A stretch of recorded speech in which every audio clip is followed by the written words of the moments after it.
public bulletin boards, and on the township website. Thank you. Roll call, please. Councilman Moore. Councilwoman Zapsik. Here. Councilwoman Lydecker. Here. Councilman Fosman. Here. Vice President DeYoung. Here. President Mumlo. Here. Everyone, please rise for salute to Pledge Allegiance. And please turn off your cell phones or put them on silent. Thank you. Pledge allegiance to the flag of the United States of America, and to the republic for which it stands, one nation, under God, indivisible, with liberty and justice for all.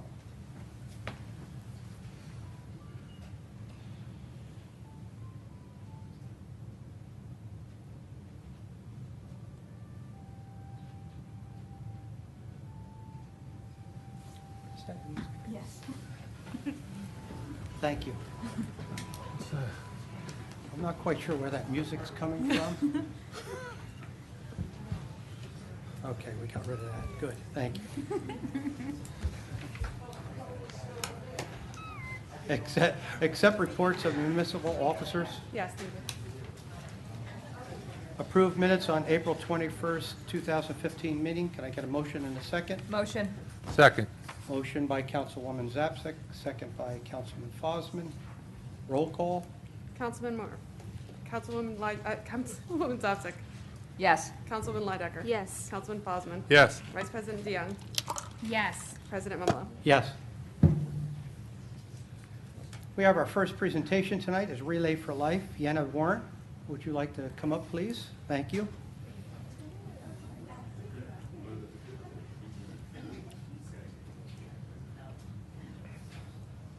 Mr. Mayor, City Council President, council members, our business administrator, Ms. Bergen, and the remarkable residents of Brick Township. Good evening. My name is V.N.O. Warwick. I was employed by the American Cancer Society for over 15 years, and I am the proud co-chair of Brick Township's Relay for Life 2015. Romaine Newman happens to be my co-chair. Some of you in the audience may also know her hubby, Danny. So she and I have formed a delightful marriage of wanting Relay to succeed within this remarkable town. Relay is the world's largest fundraising effort to end cancer. That's big stuff. It unites communities across the globe in the effort to finish the fight. Almost all of us have been touched by cancer in some way. Perhaps a loved one, a neighbor. You can't hear me. I'm so sorry. A loved one, a neighbor, a coworker, or perhaps even yourself has been touched by cancer. My husband, Glenn, is the only one out of 8 immediate family members who has not heard those words, "You have cancer." Both of us have been touched by too many family members and friends who sadly have passed away from this disease. And we have also celebrated the successes of those beautiful people we know who are still out there fighting the fight. This year, Brick Township is celebrating its 10th birthday of Relay for Life. Beginning in 1985, beautiful people here across this town have formed teams, communities, churches, businesses, families, friends have come together, and in those 10 years since 1985, Brick Township has raised over $1.1 million. If any of you have ever participated in this event, I honor that, I applaud you, and I'm inviting all of you to come out to this year's event. These funds have helped us support research. We are the proud parents of 44 Nobel Prize winners in the field of cancer research, education and prevention, 1-800-ACS-2345, 24 hours a day. Someone will be on that phone, a cancer information specialist who can help you with information and referrals. We provide free information and services such as Road to Recovery. If you know a loved one who needs help getting their ride to treatment, call the American Cancer Society. Reach to Recovery. Someone you know who's suffering from cancer, a breast cancer survivor. Someone will speak with them one-on-one who's already walked that path. Look Good, Feel Better.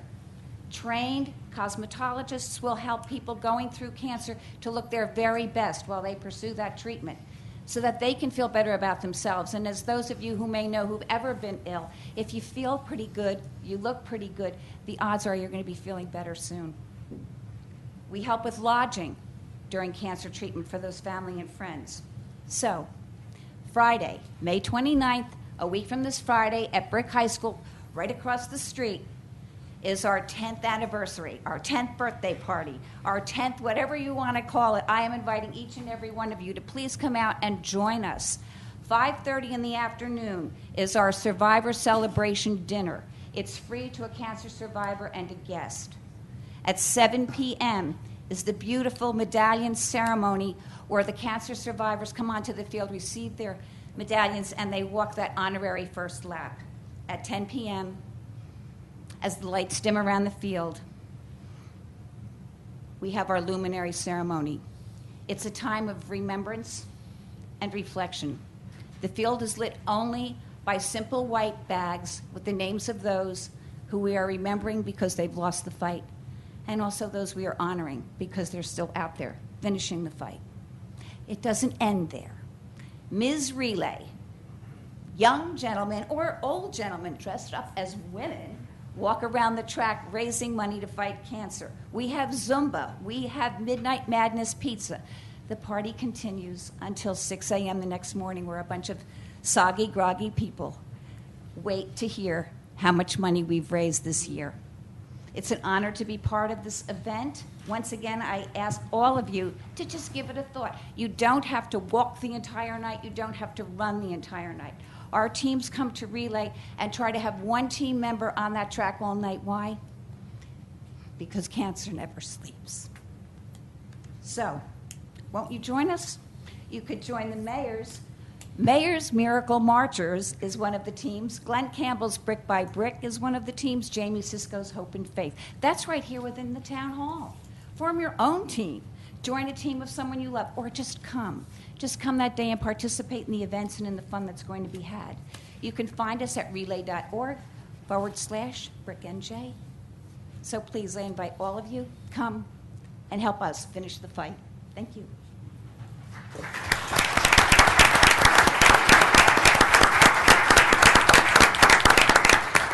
Thank you very much for your hard work, too. We appreciate it all in the town. Presentation number 2 will be Students of the Month. And I'd ask Councilwoman Lydecker to join me up front.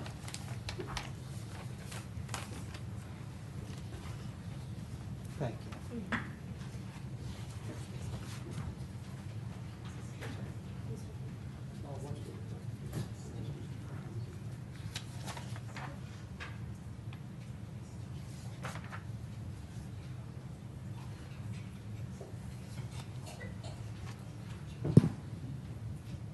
Okay.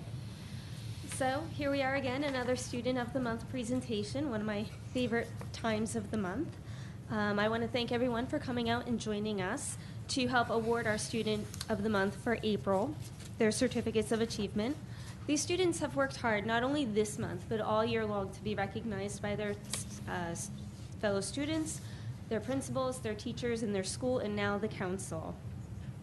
They work really hard on academic studies as well as the clubs that they belong to as well. And each student is outstanding in his or her own right. They do things that make them really special in the eyes of their peers. And they're extremely dedicated to their educational resources. I've had the opportunity to talk to some of these kids, and some of them put so much time into it that they miss a lot of other things, sometimes to study for exams to get into good colleges. They show strength and character and the willingness to do what it takes to succeed, just like any of us have to do. And they are shining examples of what we can accomplish when we work together as a team between parents, students, and the school system itself. So to the parents, principals, and teachers, not only do we thank the students, but we thank all of you as well in your unfailing efforts to nurture our future leaders of the township. And to our outstanding students, I congratulate you on your achievement and wish you continued success in your endeavors for the future. Council President. Thank you. We're going to start with the students, Brick Township High School. I'd like to ask Principal Filippone if you'd like to join us, please. And the students that are here from Brick Township High School, come up, please. Yes. We have a Haley Bennett. Now, I apologize on the last names, but Nicholas Kafarsky, Jessica Silvers, and Carmine Scalafani.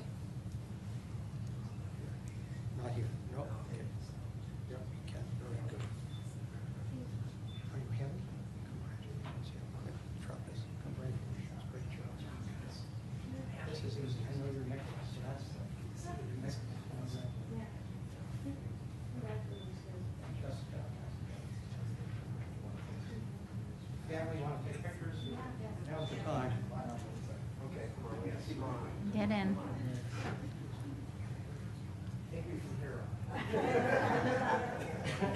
Should we have a round of applause? Oh, no.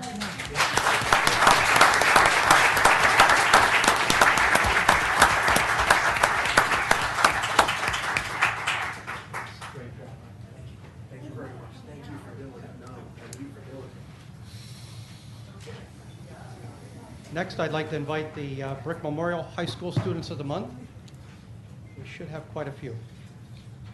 I'll read off the names. Erin White, Grant McKelvey, Allison Nuvelis, probably got that one wrong, but try it. Brandon Vagario, Dylan McKelvey, Caitlin Gallagher, Brandon Riaz, and Kara Matula. All right, you're gonna have to help me. Who's who? Erin?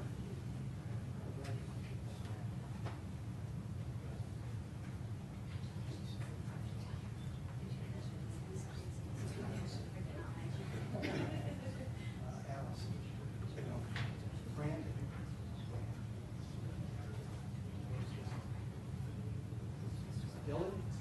Dylan, looking the wrong way. Caitlin.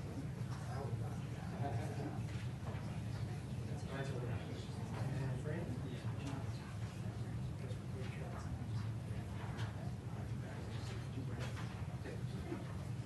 Hey, your family want to take pictures? Yeah. Now is the time. Yeah.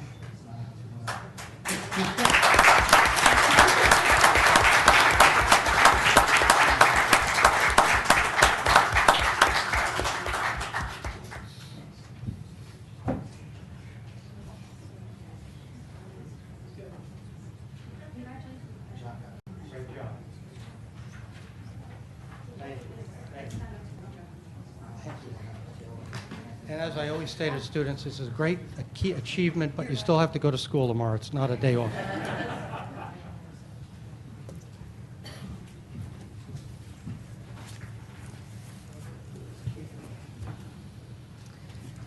Oh, folders already.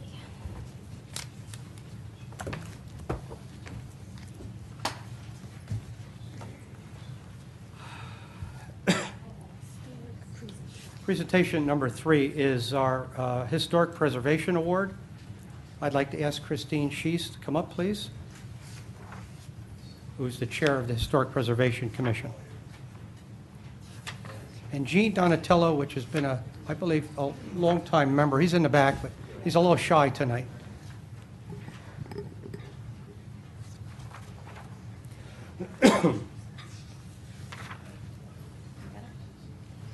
Good evening. My name is Christine Sheese. I'm the chairperson of the Brick Township Historic Preservation Commission. Tonight, on behalf of my fellow commissioners, I'm presenting the 2015 Historic Preservation Award to Janet Merritt. Ms. Merritt is the current owner of 144 South Beverly Drive, which is located in the Beverly Beach section of the town. The house was constructed in the 1920s by the Russ Mallender family of East Orange, New Jersey, and is a Sears and Roebuck and Co. house. From 1908 to 1940, Sears sold about 75,000 homes through their mail order modern homes program. Customers could choose a house to suit their individual needs and taste. The parts were cut to fit. They were numbered and shipped to location. The homeowner could then assemble the house themselves or hire someone to complete the house for them. We thank Janet and the late Don Merritt for their preservation of the Sears home, and in recognition of your efforts, we present you with the 2015 Historic Preservation Award.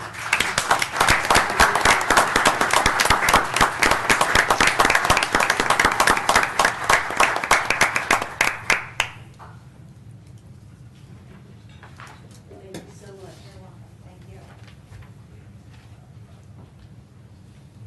Thank you very much.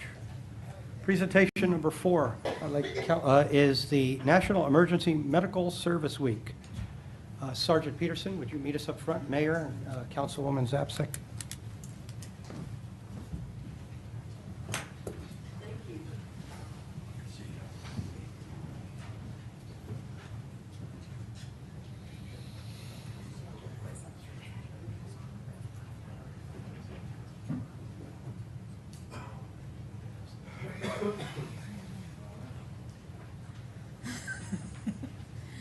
everybody around.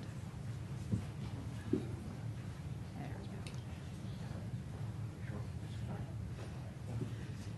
go. The Brick Township Police Department EMS and the Brick Township Volunteer EMS provide obvious important services to all the people here in Brick. They provide out-of-hospital acute care and transport to definitive care, and these are all for patients with illnesses or injuries that are considered life-threatening. Very often, if not all the time, they are the first ones on the scene, which greatly increases the injured person's or the ill person's chance of recovery.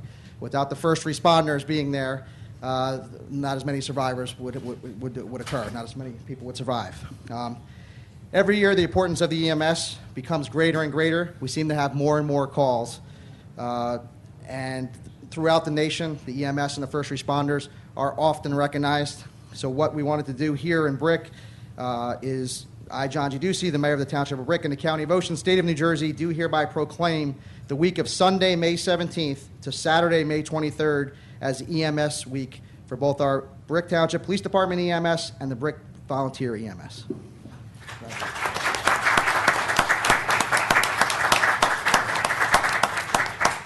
The chief apologizes he cannot make it today. He's out of town. But on behalf of the chief, I'd like to thank the council and the mayor for this resolution. These, the volunteers and also the paid squad we have with the police department does an amazing job, and we appreciate the recognition. Thank you.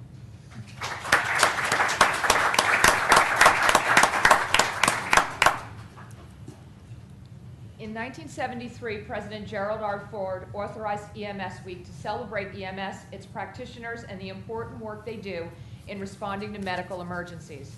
Back then, EMS was a fledgling profession, and EMS practitioners were only beginning to be recognized as a critical component of emergency medicine and the public's health safety net. A lot has certainly changed in the last 4 decades. EMS is now firmly established as a key component of the medical care continuum, and the important role of EMS practitioners in saving lives from sudden cardiac arrest and trauma, in getting people to hospitals best equipped to treat heart attacks and strokes, and in showing care and compassion to their patients in their most difficult moments. Therefore, on behalf of the council, I am honored to present tonight's resolution in support of EMS Week.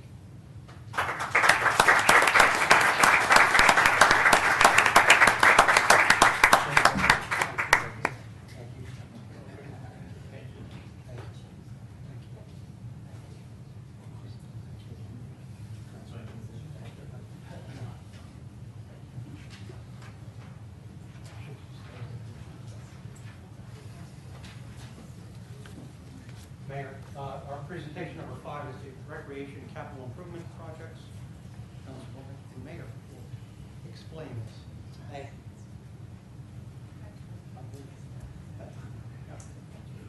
Okay, everybody. There's probably a little confusion because last week we had on first reading of our ordinances what our capital plan is for 2015, and tonight later on there's going to be a second reading of that ordinance. And we mentioned in there 3 different parks. Hank Walanowski Park, which is right here in Birchwood Park neighborhood across the street, as well as, and that's for design and build. And then there's Bayside Park and Bernie Cook Park, of which we're doing the design. And that's all money that we're pulling out of this year's capital budget for those 3 parks. So I think there was a little bit of confusion in that, well, what happened to those other 3 parks you guys said we were doing? That was last year's money. We're doing those this year. So they've already been designed, and now this year we do the construction of them. So I wanted to do a quick presentation of what each of those parks are going to look like, so everybody in those neighborhoods and throughout the town could actually have an idea of what each of the parks are going to look like. And the first one up is Colorado Park, and Councilwoman Zapsik's here because she's the chairwoman of the Parks and Recreation Committee. And I don't know, you obviously need to speak into the microphone if you want to. No, I'm pretty loud on my own. Okay, but they might not be able to hear you on TV. That's the only thing. Oh, okay. But Here. I kind of wanted to be able to point. Yep, That's yep. okay, so. Perfect. Okay, and we'll kind of, yes. We did our radio show and we practiced for tonight, and we spoke about the parks. But this is the first drawing. This is Colorado Park, which is up in the state streets near Brick Memorial High School. There's Colorado, California, Rhode Island, a bunch of other state streets that you're not going to remember them all, but everybody pretty much knows the neighborhood. At almost 32 acres, Colorado Park is probably our largest park after the Drum Point Sports Complex. In all three of the park's projects, we tried to preserve as much of the natural landscape as possible, while still accommodating active sports such as basketball and baseball. So at Colorado Park, we're redoing the parking area. There'll be a new playground for children ages 2 to 5, a playground for children ages 6 to 12, 2 basketball courts, and a baseball field with a clay infield, a perimeter walking path, a tree buffer. This also connects to the trailhead for the Sawmill Trail. There's trees along there, and irrigation. And I think that's it on Colorado. Did I leave anything out? Oh, yes, and wiring, the electrical wiring for movies in the park for the summertime.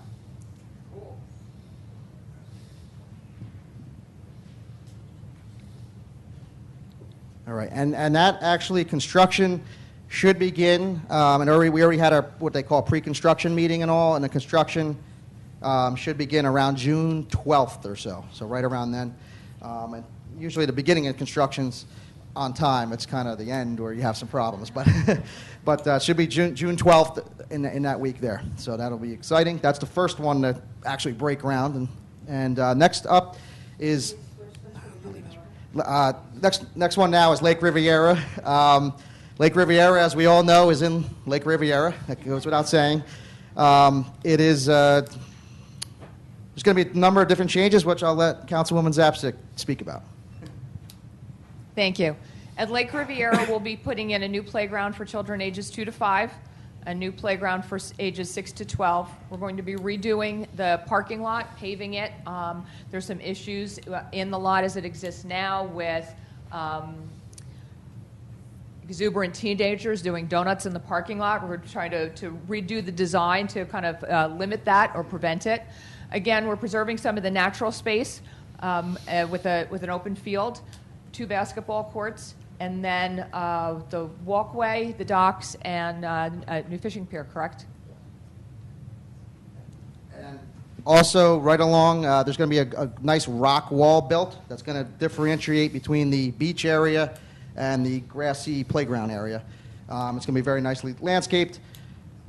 And there was one other thing. Oh, the playgrounds are kind of, because of the lake atmosphere of Lake Riviera. There's going to be like an alligator toy for the kids to play on the one, and a frog type toy on the other to play on. And a new gazebo. Oh, and a gazebo, yes, right in the middle. Be a gazebo so all the parents can stay out of the sun while the kids have fun on the playground.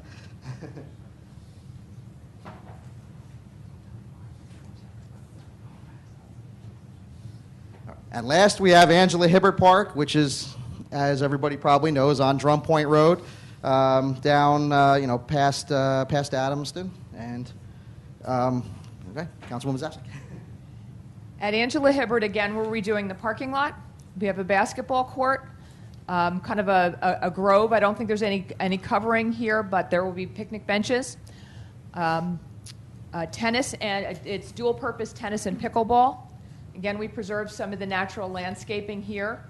I think we're doing electrical here for movies in the park as well, if I'm not mistaken. We have our playground for ages 2 to 5, our playground for ages 5 to 10, and if you come up later on, you'll be able to see the enhancements of what those play areas actually look like.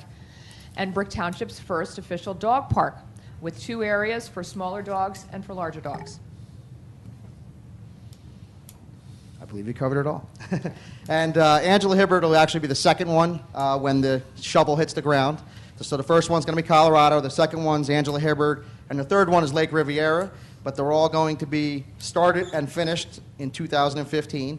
But with Lake Riviera, because there's water so close, there's some little bit more environmental issues that we have to deal with than with the other 2 parks who don't have the same, I wouldn't call them problems, but the same kind of delays because we have to wait for the state to give some approvals.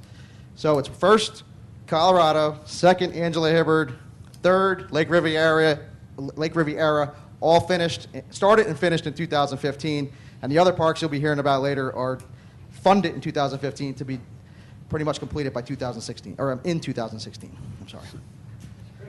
All right.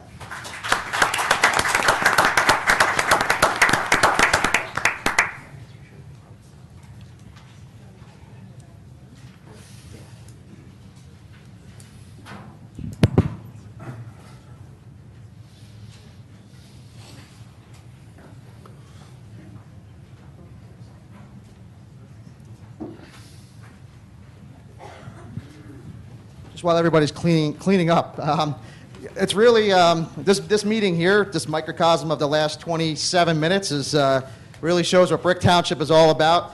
You have volunteers, EMS. You had the Brick Historical Society, the Students of the Month, which are all academically very qualified to be here, and that's why they're chosen. The parks, and later on in the agenda we have the band. We have just all good things going on in town. I didn't forget anything, did I, on the presentation? If not, we'll cover it. Yep. Relay for Life. Oh, Relay for and the Life. Relay for Life, I apologize.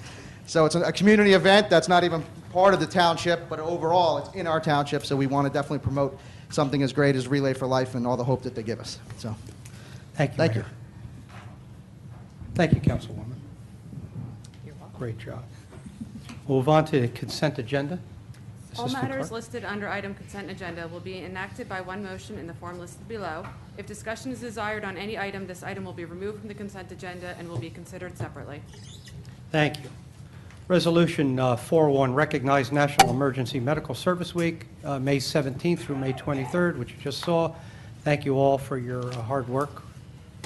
Resolution 42, authorize receipt of bids, professional services. This resolution authorized the receipt of bids for professional services, including architect, bond counsel, financial advisor, property appraisal, and property inspection. These are annual appointments. Resolution 4-3, authorize receipt of bids, Lake Riviera roadway improvements, Phase 2. This resolution authorizes receipt of bids for a second phase of roadway improvements in the Lake Riviera section of town. Roadway improvements in this bid are Essex Drive, Georgia Drive, Heritage Drive, Pine Tree Drive, Oklahoma Drive, Virginia Drive, and Texas Drive. Resolution 4-4, authorize receipt of bids, miscellaneous drainage and roadway improvements. The improvement projects identified in this bid are the intersection of Boone Lane and Port Road, North Lakeshore Drive at the intersection of Lafayette Drive, Pleasant Drive at South Pier, and Hulse Landing Road drainage, which is almost the entire length. Resolution 4-5, authorize award of bid, Birchwood Park roadway improvements. The resolution authorizes the award of bid to Micco, Inc., Clarksburg, for their base bid and alternates in the amount of $860,738.50. Roadway improvements in this contract include Maplewood Drive, Beechwood Drive, Lemonwood Drive, Lakeland Drive, Boxwood Drive, View Drive, Parkway Drive, Ashwood Drive, Cedarwood Drive, Hollywood Drive, Furwood Drive, North Maplewood Drive, and two alternates, Cottonwood and Redwood Drive West. Resolution 4-6, authorize award of bid, purchase, and delivery of two tandem axle dump trucks. I'd like Councilman Fosman to elaborate, please. Thank you, Council President. This resolution authorizes the purchase and delivery of two 2016 or newer tandem axle dump trucks with stainless steel 14-yard dump bodies and snow plows to the lowest responsible bidder. The bidding company that won was Campbell Freight Line LLC, South Brunswick. Each tandem truck will cost $193,977 for a total amount of $387,954. The purchase of these trucks were approved in the 2014 capital budget. And I'd just like to say, when the director was down there, they took some of the drivers and they let the drivers drive those trucks to get the feel of it to see, because they're the guys going to be using it all day to see how they operate. And also, in that bid was an extended warranty for 3 years or 200,000 miles. So that gives us a good warranty on those trucks. So we'll get our money's worth, and that'll eliminate, we'll have 2 more trucks to snowplow also. So we can eliminate 2 trucks from the contractors when we plow for the year. So it's a benefit to everything that we're doing. Thank you, Council President. Did you mention how much they were paying for them? Yes, I You did. did, okay, thank you. That's all, those purchase of those trucks were approved in the 2014 budget. Thank you, Councilman. Resolution 4-7, authorize award of second-year contract municipal court debt collection. Mayor? Thank you, Mr. President. Yes, part of my 100-day plan long ago, a year and a half ago, was to have municipal court debt collection because there was over $500,000 that was out there, and it took a very long process. It's already in place. The letters have all gone out, and the collection has actually begun, and they're actually collecting a lot of the money, which is great. And this is just going to be authorizing the second year because it's a 2-year contract, and as long as the company did a good job in the first year, they're going to continue on, which is what this is asking to do. Thank you, thank you. Resolution, make sure I don't skip one, 4-8, authorize change order number 1, reconstruction of various roads in Duval Beach. The resolution approves a change order for sewer repairs needed along Jeanette Drive to successfully complete the reconstruction project. Township previously awarded the contract for the Barrier Island roadway improvements to L&L Paving Company, which was to include sewer main upgrades by the MUA. At that time, to make the roadway repairs, we coordinated to work with the MUA to minimize roadway disturbance. In this case, the project was underway when the authority attempted to perform the sewer main repair on Jeanette Drive. It was determined that the asbestos cement sewer main could not be properly repaired without adversely affecting the slope of the pipe, and determined that the length of the sewer main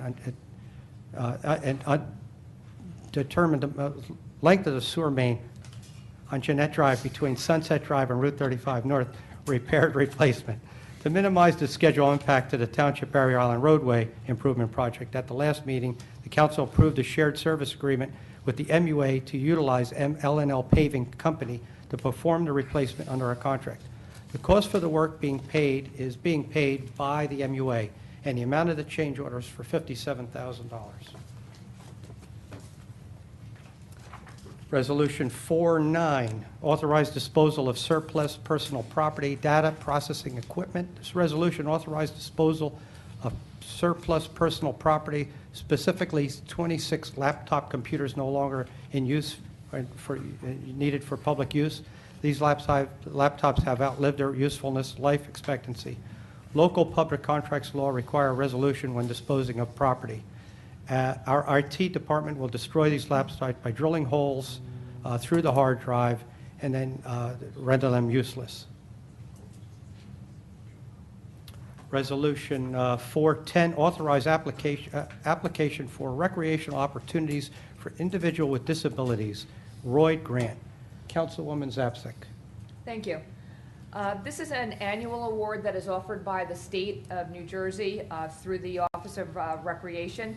It is to eligible entities or counties and municipalities for providing programming, inclusive programming for adults and children with disabilities. We applied last year and were awarded a grant in the amount of $20,000 to provide a winter break camp that basically took place in between Christmas and New Year's. We had 37 participants. They went on a number of trips that included the Crayola Factory, the Camden Aquarium, Funplex, and then they had a day in-house where they had Mad Science come in and make slime with the kids and do science experiments and whatnot. So we're applying again for a similar project. We had 37 participants last year. The feedback was tremendous, and we are applying this year to increase the enrollment in a similar program, also winter break camp. Thank you, Councilwoman. Resolution 411, authorize participation in Section 1033 program to procurement of federal surplus property. This resolution approves participation in a program whereby our Office of Emergency Management can take advantage of surplus property that become available through the federal government. In this process, our OEM coordinator will receive approval from administration before accepting any surplus equipment to ensure we have storage capacity and ability to maintain the equipment. Would you like to elaborate on that, Mayor? Thank you. Thank you, Council President. Yeah, this is a great program. Joe Polowitz of the Township is really the person behind this, and he's gotten so much equipment donated to us over the last couple years that I just want to read through some of it.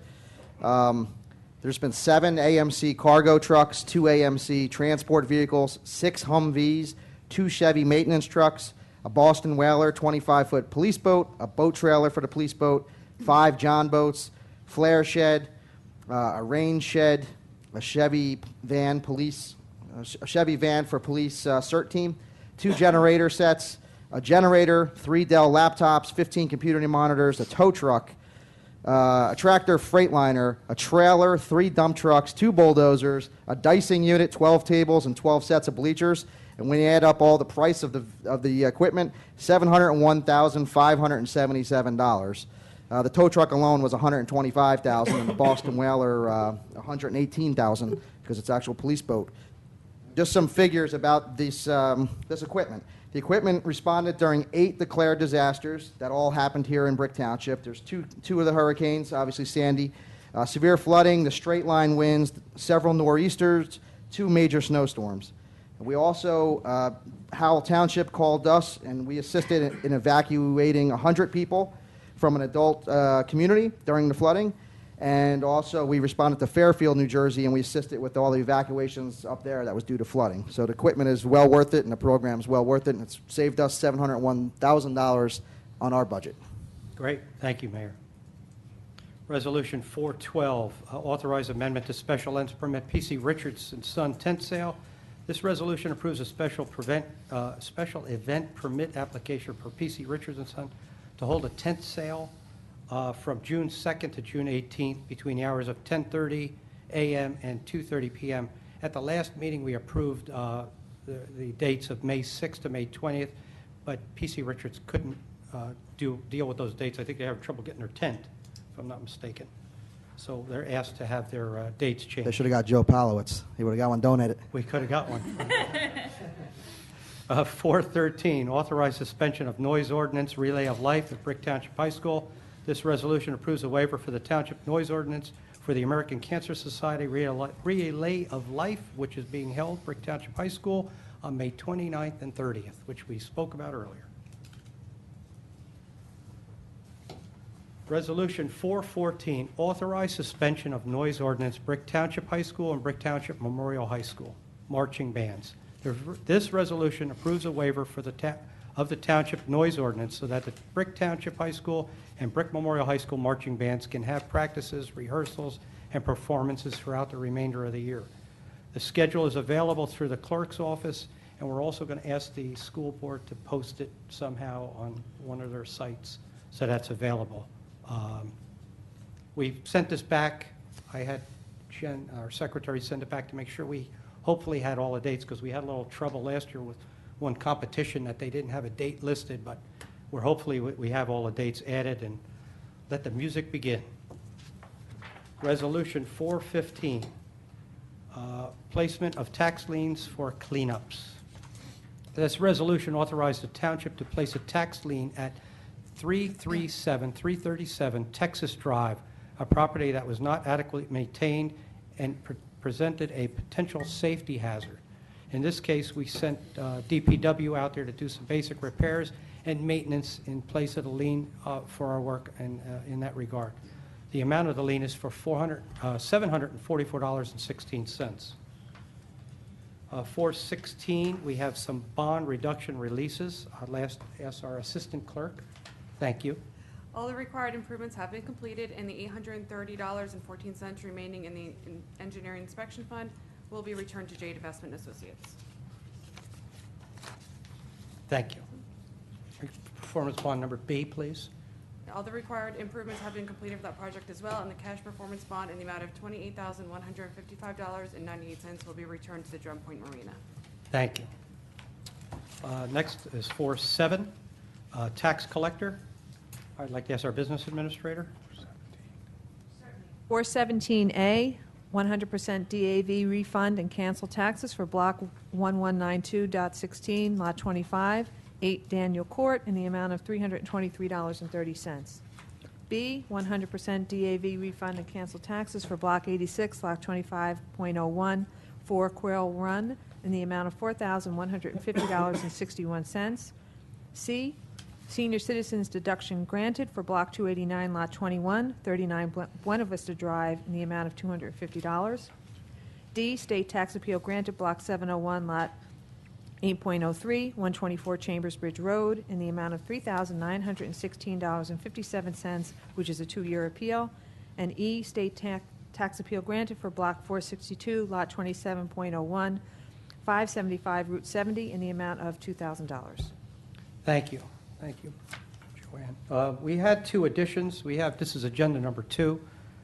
418 is authorized special events for Ocean Medical Center, their 5K run and walk, which came in yesterday, which is held on June 7th. Resolution 419 is authorized Class 1 officers to attend Ocean County Police Academy.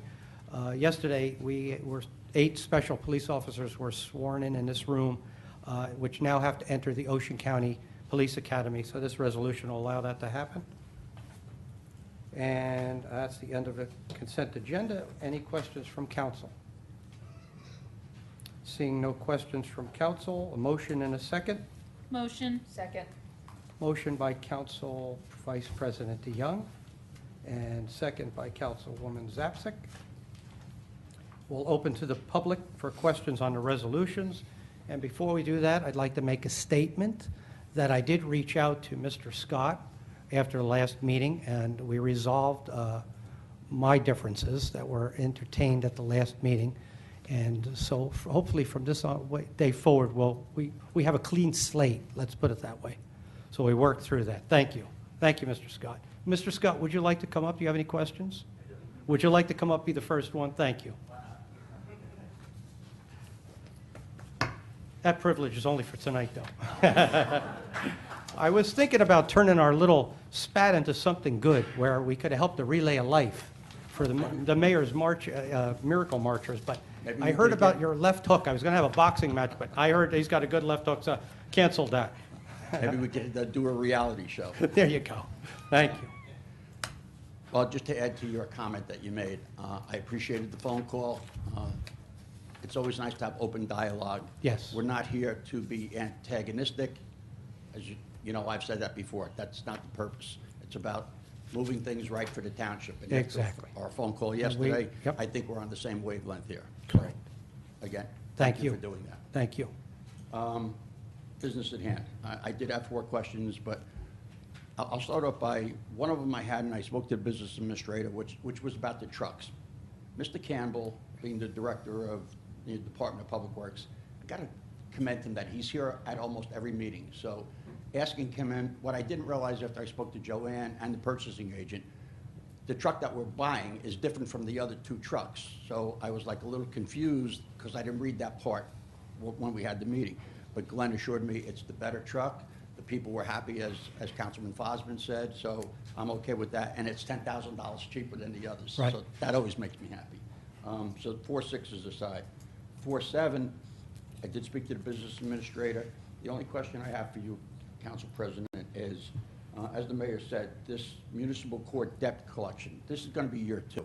And when I spoke to the business administrator, the only thing I was confused on, you're going to move forward with this, but did it cost us anything in year 1, or we paid this company zip? It's just what they're going to earn forward, I assume. Actually, we don't pay them anything. That's The way it works, let's say there's a $100 fine that's outstanding. Right. They have to get us $100. If they get 100, and if they're bound statutorily what the cap is, and I don't know what that is. Okay. But they have to give us the $100. If they get $101, they get $1. So- If they get 110, they get Right. 10. I don't know the percentage, but The I thought- legislation authorizes them to add a percentage onto the amount due. They collect as their fee from the person who has to pay it. I don't know if it's a 15%, maybe 10%, 22%. I don't know what 22 the is in my percentage head, is, but it's. Okay. it's- As right. long as it doesn't cost us anything, and we're collecting money that we normally wouldn't collect anyhow, so it's a win-win situation, the way I see that. and they can't settle for, if it's a $100 fine, they can't say, oh, we'll take $50. They got to get us our 100, and whatever they get above that is what they get. Keep their foot to the fire. 4.8, I mentioned last week about, and again, the business administrator tried to enlighten me. You're voting on a change order, but the work was already done. Again, I'm only going to reiterate, we're getting the $57,000 Yes. from the MUA as the shared service. Yes, I was at the MUA meeting when they approved to pay the township for that. Okay, for the I still think we should have got that extra $5,000 that was in there. And going to 14, where Councilwoman Zapsik mentioned about the recreational opportunity. I also said to the business administrator, I think that's wonderful. The amount that we're getting, I wish it were more. I have a special needs grandchild. I hope you do get more people involved. I wish there were more grants other than that particular one. I'm sure you personally look at them because you're very involved with Parks and Recreation. So as far as I'm concerned, kudos for that. Thank you. Thank you, Mr. Scott. Council President, if I Yes, might? sure. The 20,000 was the top award that they gave out last year. There used to be, we used to get about 40 or 50,000 back in the day. You know, when I was working here, we ran a full summer camp, and then gradually the state cut back and cut back and cut back. So 20,000 is and changed the criteria. There were a few years when we didn't get funded here in Brick at all, regardless, and which it just blows my mind because we have a program that runs year-round that has in excess of 400 kids in it, but they were still saying, well, you weren't doing enough for us to give you the $8,000 we were giving you for your teen program.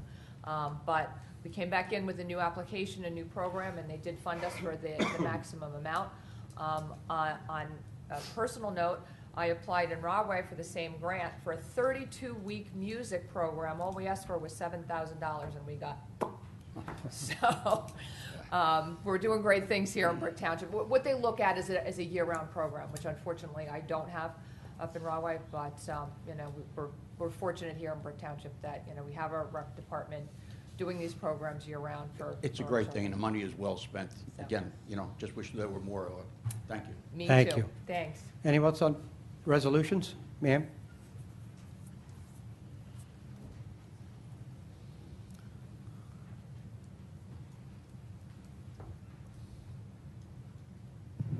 Nan Call, 18 Greenbrier Boulevard. Good evening, President Momolo and Council, everybody else that's involved. I'm very happy to hear, and I applaud you for reaching out to Mr. Scott because you know I had a few words to say in that discussion. So I'm glad that you did that. I applaud you for it. Thank you. As for my reason for rising to speak, 4-9, disposing of the data processing equipment. Correct.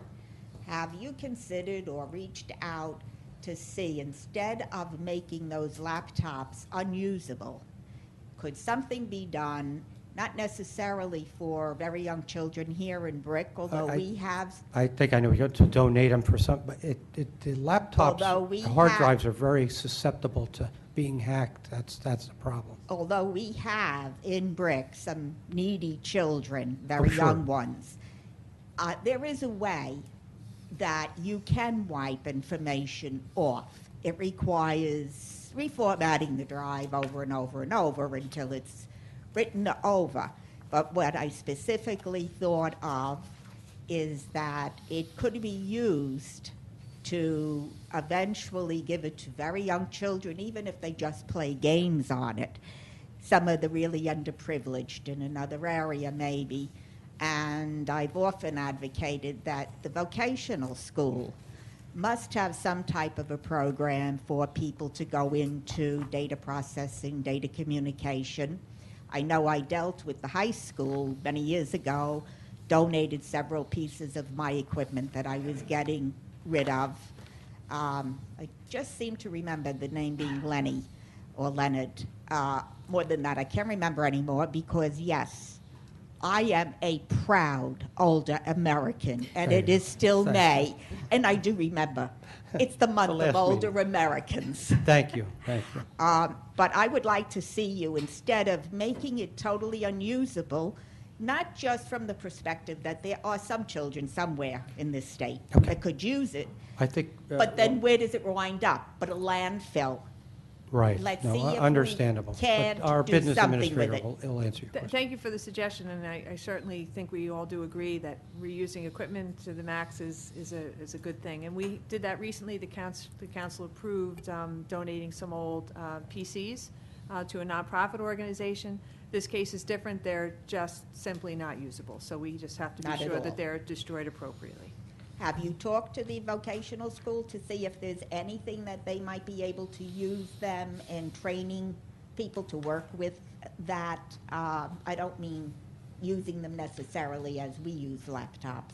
Our IT director makes recommendations to me on, yes, this can be repurposed, and no, it can't. And he's recommendations that they cannot be repurposed. If they could, we would. We have in the past. Okay, thank you. Thank you. Anyone else on the resolutions? Sir? Nick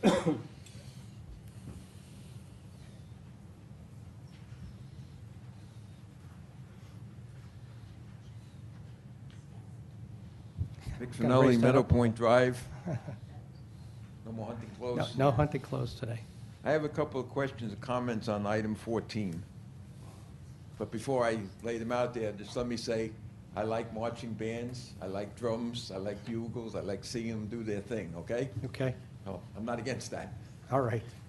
My question is, number one, I read the resolution, and I also have the Schedule A.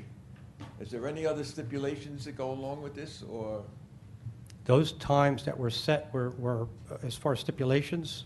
Yeah. Meaning No, they're no, allowed they to can do it practice? This came about last year because somebody complained Complaints, about it. right, there were- And I don't think it was across the street, I think it was the other high school. I believe so. I believe you're correct. Right. Correct. So that person complained about the noise that they had to put up with. Correct. And you came back and said, well. I believe the person has an illness, so that was the reason. So what we're trying to do is get the schedule to appease both, help the person, the family that has this illness in their house, and also help the band so that the bands can play. Okay, but the way I look at it, we kind of pretty much, aside from the time guidelines, they can do whatever they want, right? You can have the drums over here or alongside their driveway. Oh, yeah, there's no set areas that they have to play in. Okay. No. So how did we help out the taxpayer with their noise problem? Well, that's something that was entertained. Councilman Fosman had some ideas and was going to go talk to the schools on that and try to see if we could help with. I'll interject if that's okay. Sure, go right Council ahead. President Lamela. We met with them last year, and a couple times, the mayor met with the school superintendent, and I went out there. He had a conflict, and I went out there during the practice, because we did look at making suggestions in terms of, could the horns face this way, or the drums practice over here, and did they have to use the area the way that they were using it?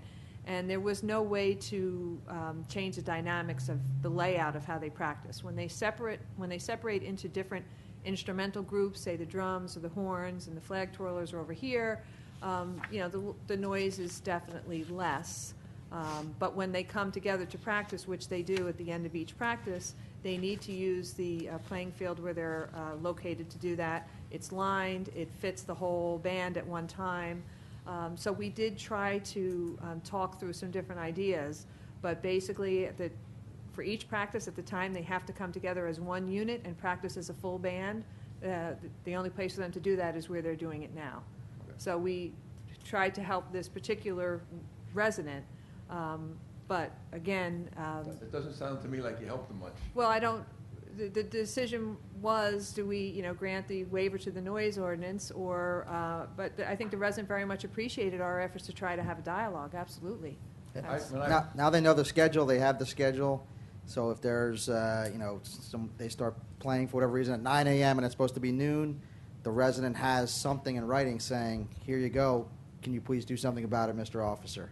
And there you have it. So it's a win-win for everybody. It's the kids get to practice, the kids get to play when they need to, which is very important. And the residents have the schedule, and they know exactly when it is. They know exactly the times. They know exactly the dates. So it's a schedule. It's perfect. Okay, so now they know when they're gonna have, they know when there's gonna be Correct. practice, all right? Without looking at it, can you tell me how many times in the month of October the band is gonna be practicing, without looking? Without looking, I didn't look at it this year. Oh, I don't get the vote any longer. Yeah. But, so it's all worked out, Okay. and it is what it is, whatever it is in October, which This was I couldn't supplied to tell us you. by the school. Hmm? But this was supplied by the schools to Okay. us. If I was a person complaining about the noise, which I'm not, right? In the month of October, they're practicing 27 days. The only day they don't practice is Monday for the month of October, right? And September isn't much better. So what you have is, they can do what they want. They can practice whenever they want, but you've got 27 days that you're gonna be listening to this, and some of it is like for 9 hours. And Mr. I don't know if anybody said, geez, it's a little over the top. Well, and what I think I should. Let me finish. Okay. And you did say you negotiated this with the superintendent. No, I didn't say I negotiated with, I said we had a discussion trying to reach a happy medium. But what I would like to point out is that this schedule is not different from years past. This is not 10 times more often than they met or practiced, or 20 times, or even double what they practiced. This is what they have been scheduling and practicing for many years. This is the difference here, is that we have a schedule that we put in place so that the residents would know when they're scheduled to practice. Nobody but me thinks it's a little over the top. It's what the band It's- needs to be, an elite band in the state of New Jersey. Just my last question, because I know the gong went off. Okay. So enlighten me. By passing this ordinance, we will further benefit the health, safety, and welfare of the township and its residents as a whole. Could somebody explain that to me? By passing this ordinance, this is in the ordinance, will further benefit the health, safety, and welfare of the township and its residents as a whole. What do we have? That's what it says. So somebody explain it to me? Well, I think there could be, there could be an argument made that children practicing in band and participating in band is very much helpful to their well-being and their activities and their self-confidence, and their encouraging them to grow and mature as competitive young adults. So that, to me, is one response to the benefits of participating in a exceptional high school band. Okay. And in terms of the residents in the area, those that support them think this is a wonderful thing to have a great high school band. The one resident who complained, I think it benefits them to know when the schedule is going to be, so they can plan around it accordingly. That's my Didn't answer my question. No, because what you did is you read you answered the first part of the ordinance, where it talks about the council will benefit the students, the marching band, and the supporters. That this is motherhood and apple pie, further benefit the health, Mr. safety, Finelli, and welfare. We have to pass something, that the children need to have their band practice. This was supplied to us by both both the band leaders of both schools. So that we're taking their word on what schedules that they need. And like the business administrator said, it's nothing different than previous years. This is, so we're doing it. I guess it got bad enough that the taxpayer complained about it, and his complaint got responded with an ordinance that says, all right, be happy. Well- Here's your schedule, so you know when you're gonna have to put Right. up with this. I don't know. No, I know what you're doesn't saying, sit but too well with me. it's a toss-up. You know what I'm saying? What do we do? Tell the band that they can't practice? No. Well, That would be. September and October is the prime time when these kids are practicing for their competitions. They have competitions and football games nearly every weekend that they have to get ready for. And in order to compete at the elite level that they do compete at, they have to practice. And this is what all elite bands do. I was in the high school marching band. I had the same schedule in Point Pleasant Borough. Every day. Every day. Thank you. Anyone else, ma'am? On the resolution? Correct. I can answer the question, Jen. Sure, you can move that mic down a little too. Mr. Finelli's tall. Jane Forrest, Bricktown resident. I'd just like to read to you from the Veterans Memorial Middle School Spring Concert. Mr. Andrew Penrod, director, Mr. Christopher Seidelman, director. And this is what they printed for us. We believe music promotes the understanding of the human experience. Music education integrates and expands learning across all areas of study. A quality music program is an essential part of the core educational program for all students. Music fosters creative and critical thinking, self-discipline, and lifelong learning. Through music, people celebrate and understand themselves, others, and the world in which they live. Music is a powerful means of communication among individuals, generations, and cultures. And if I can, I'd like to quote. This would have been good for public comment, but that's okay. Go ahead, continue. I lost my place. This will be our reply to violence, to make music more intensely, more beautifully, more devoutedly than ever before. Leonard Bernstein. Thank you. Thank you. Thank you. I believe you have the support of the mayor, administration, and council. Anyone else on resolutions? Seeing none, I'll close public. Roll call, please. Councilwoman Zapsik. Yes. Councilwoman Lydecker. Yes. Councilman Fosman. Yes. Vice President DeYoung. Yes. President Mamalo. Yes. Excuse me, Council President. I'd Yes. like to abstain on number 4-8, please. Oh, you didn't get away. Good catch. All right, moving on to bill resolution, computer.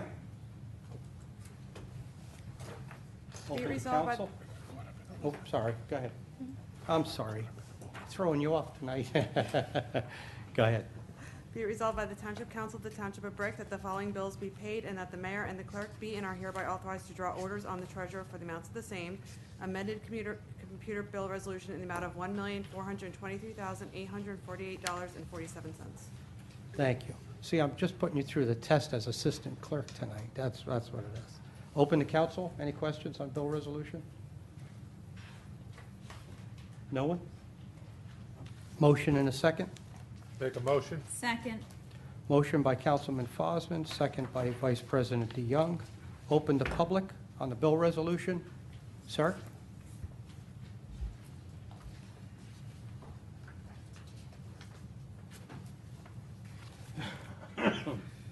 Oh. Just one quick question.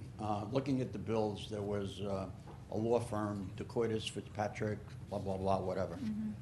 One item on their expenditure was like over $7,000. I don't want to mention any names, but is that particular situation anywhere near the end? Do we have a number that we might be at? You're taking Mayor. away my mayor comment. Yeah. Sorry about, you should have told me. I would've waited. Yes, good, though. there was a lawsuit that a guy named Juan Ballou, who worked here in town, I didn't he Doesn't work for us. he was let go on January 2nd, the day after I became mayor, from his job as assistant business administrator or director of land use or whatever exactly his title was. And then he tried to sue the township for wrongful termination, or did sue the township for wrongful termination and for wanting his title back, and it's dragged on until Tuesday, May 19th, 2015, so from January 2nd of 2014, where Mr. Ballou signed getting zero. He signed a release, releasing the township from all claims for the amount of $0, 0 cents. So it is resolved and over with and dismissed, and his signature's on the We just have release. to pay the legal bills, that's all. Yes. That's fine. It's over, though. Yes. Completed. Good There news. you go. Yeah. Good question. Perfect. Stole the mayor's thunder. Anyone else on computer bill? Seeing none, I'll close public. Roll call, please. Councilwoman Zapsik. Abstain on New Jersey Press Media, and yes to the rest. Councilman Lydecker. Yes. Councilman Fosman. Abstain on the MUA and yes to the rest. Vice President DeYoung. Yes. President Mamalo. Yes. Bill Resolution Manual 2015. Be it resolved by the Township Council of the Township of Brick that the following bills be paid and that the mayor and the clerk be and are hereby authorized to draw orders on the treasurer for the amounts of the same. Manual bill resolution in the amount of $1,543,606.22. Open to council for any questions. No questions. Close council. Motion and a second, please. Make a motion? Second. Motion by Councilman Fosman, second by Vice President DeYoung. It's been a tie this tonight so far. Open to the public. No one on the public, close public. Roll call, please. Councilwoman Zapsik. Yes. Councilwoman Lydecker. Yes. Councilman Fosman. Yes. Vice President DeYoung. Yes. President Mumlo. Yes. Okay, 515, ordinance on the second reading. Bond ordinance, 5-year life. Bond ordinance providing for the various capital improvements and acquisitions and other related expenses in and by the Township of Brick in the County of Ocean, State of New Jersey, appropriating $3,986,965 therefore, and authorizing the issuance of $3,787,617 bonds or notes to finance part of the cost of therefore. Thank you. Mayor, would you like to explain these? Would you like to Yes. elaborate? Yes, thank you, Mr. President. I'm not going to explain each individual ordinance because No. there's reasons. Some of these things it's supposed to be the life of the project, so some of them are 5 years, 7 years, 10 years, 15 years. And so the parks are like 15 years, but probably a laptop's 5 years, I'm not sure. But here we go. Here's the whole capital program, and this is the 2015 capital program. So most of these things will not be purchased purchased until the end of this year, middle of this year, end of this year, which we're already kind of at the middle, and or next year, especially some of the larger projects. So we have $1.9 million for DPW, including $1.7 million for new vehicles, 2 automated trucks, 2 rear loaders, a street sweeper, which is important. We got to clean our streets, a rack body truck, an F-250 with a plow, F-250 with extended cab, perimeter fencing, a pole barn for the equipment to keep it safe from the elements. Right now, a lot of it's just sitting out, and locker room renovations. Also, the milling and paving machine so that the township can help pave some of our roads, bringing our paving crew back. Number 2, buildings and grounds. There's going to be a brand new detective bureau here in Town Hall. We're deciding that right now they're interviewing victims right next to criminals, and it's not a good situation for obviously those two people to mix, especially when it's the same crime. There's going to be a much more up-to-date facility. There's going to be exercise stations over at the Drum Point Sports Complex. So in addition to jogging the trail there's going to be a little spot. You do some push-ups. You do some different types of exercises on these different machines they have. And lastly, the big part of it is going to be the parks. And these are parks. We're not skipping those 3 that we talked about already. But we have the design and renovation, meaning the construction for Hank Waltonowski Park, which is in Birchwood Park. The design of Bernie Cook Park, which is behind the Wawa, kind of close to Evergreen Woods, Rains Mill Road there. You used to not be able to see it until the Parkway came and the county came and took all the trees down behind the Wawa, and now you can see the park fine from Rains Mill. And the third one is Bayside Park, which is over on the Barrier Island on the Bayside, luckily. So everybody knows where that one is. So those 3 parks, and this is all in conjunction with my mayor's debt reduction plan, which is going to be, it's only $8.5 million every year, and whatever comes off of the debt comes off. To date, we've saved $7.9 million off of debt, and it's going to be another $6 million or $7 million between those 2 numbers by the end of my first term as mayor. So that's because we want to get our debt down, because it's not a good thing to have too much debt, but at the same time, you want to do projects, you want to have machines, you want to have equipment to do the things that are right for the taxpayers. Thank you. Thank you, Mayor. Motion and a second, please. Motion. Second. We're going to give the motion to Councilwoman Lydecker, and we'll do the second to Vice President DeYoung. Open to public? Sir?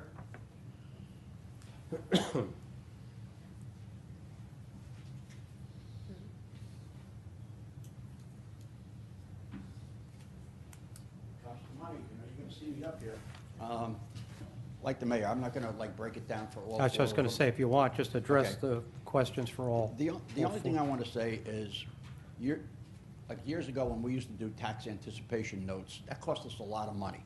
We did away with that because a guy like me stood here and just hammered away at the business administrator way back then, even before Mr. Pizarros. We changed it, we saved a ton of money. The only thing I don't like about these 4, and when our new business administrator came in, we had a discussion way back then. Before these bonds are actually instituted, the practice has been to do bond anticipation notes, which is a double cost. I don't mind that we do roads and we buy trucks and we spend $8 million that we have to spend. it needs to be spent. These things have to be done. But we don't have to take on that additional expense. So if you could look into it through the business administrator, find some way that we don't have to, do these notes for a savings. If you have to issue the bonds, but just issue the bonds and have the money and do what you have to do. So I think that would be a great thing if you would look forward into that. Ms. Bergen had said when she had come on board here, yes, she was going to look into it. She inherited a lot of stuff from before, which was, just like on a moving train.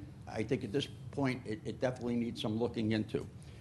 With that said, the only one that I really object to, not so much the roads and the other capital improvements, you have a 10-year life. Our budget is in the millions. And here we're going to do police equipment, non-data process for $26,486. The other one is at $33,000. So in 10 years, you're going to be paying off this $59,000. This equipment will be probably in the trash at that point, but you'll still be paying the notes on this equipment. You do transfers at the end of the year. There usually is money here or there. Why go through the expense twice of a note and then a bond for a $59,000 item? I really think that needs looking into. Appreciate the comment. Okay. The only thing I think I'll add is that they're put in a specific ordinance based on what the state regulates in terms of their useful life. So we don't pick and choose, other than the criteria that sets forth what fits in the criteria for a 5-year funding cycle, what fits for 10-year. So the useful life for the things in the 10-year ordinance is at least 10 years. And it eliminates the cap. I mean, if we borrow, we're using, debt to do it instead of having it in the budget. And I get that part, but I'm just saying, as a taxpayer, I'm not too thrilled. Again, going out and buying a car, you go to a bank and they're going to give you a 10-year loan. That car's going to be in a junk pile, and you'll still be going to pay on that car that you don't even have anymore. I still have my car. It's 10 years old. My car is 10 years It's close old, to too, a and junk I don't owe pile. any money on it either. I just think it's a way that we can save money. All right, thank you. And the cars are in the 5-year ordinance. Anyone else? This is on the bond ordinance? No, it's not. No, okay, well, you'll have to wait. Sir? Do you want to address just the 5-year to 7-year? Because we're going to go through, and if you want to just address whatever you can. Yeah.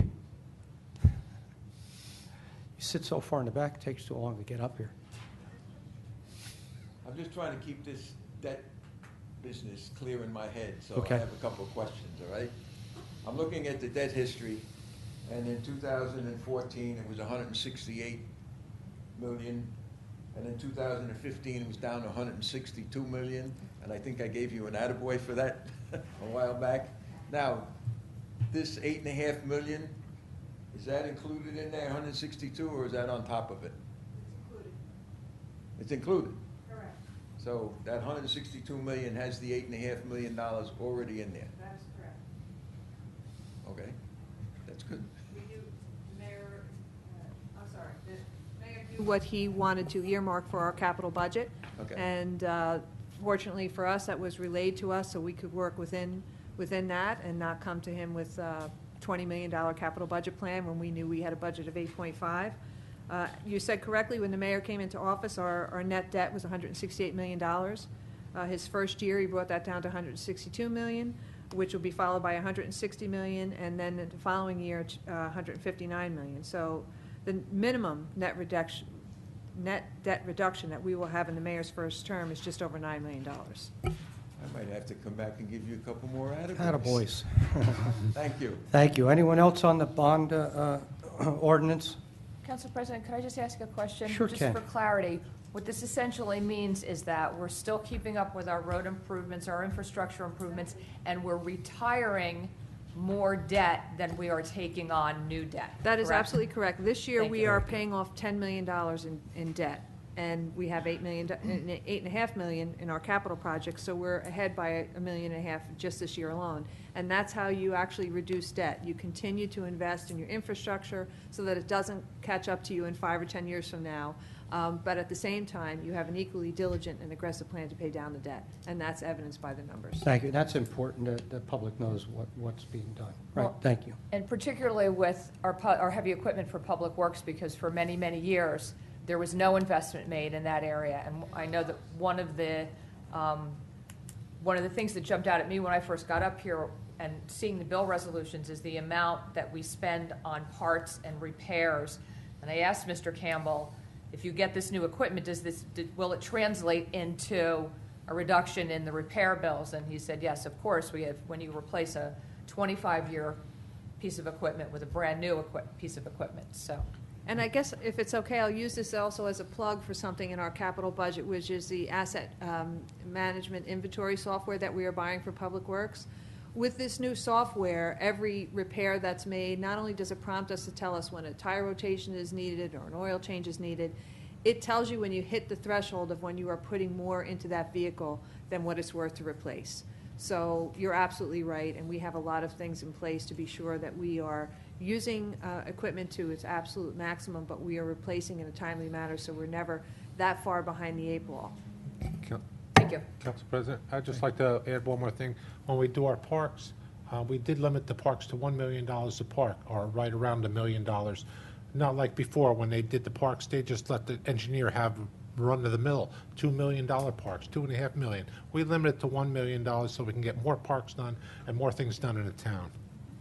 Thank you. Now I'll close to, I'm not sure if I closed to public or not. I'm going to close to public, and I'm going to close to council. And we'll do roll call.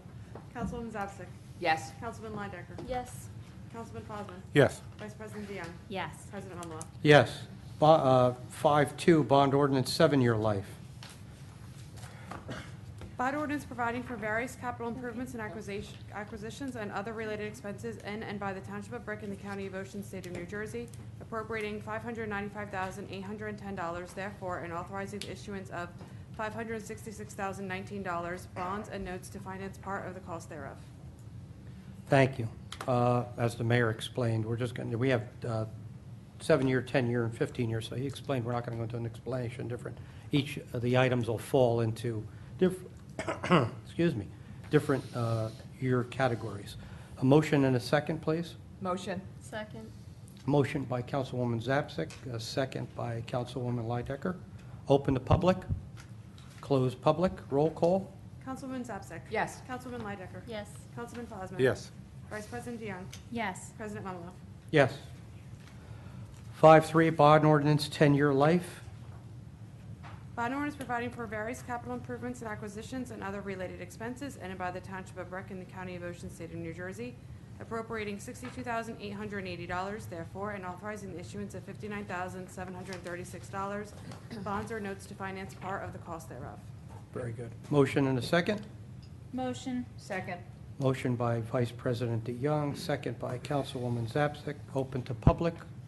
Close to public. Roll call. Councilwoman Zapsik. Yes. Councilwoman Lidecker. Yes. Councilman Fosman. Yes. Vice President DeYoung. Yes. President Mumlo. Yes.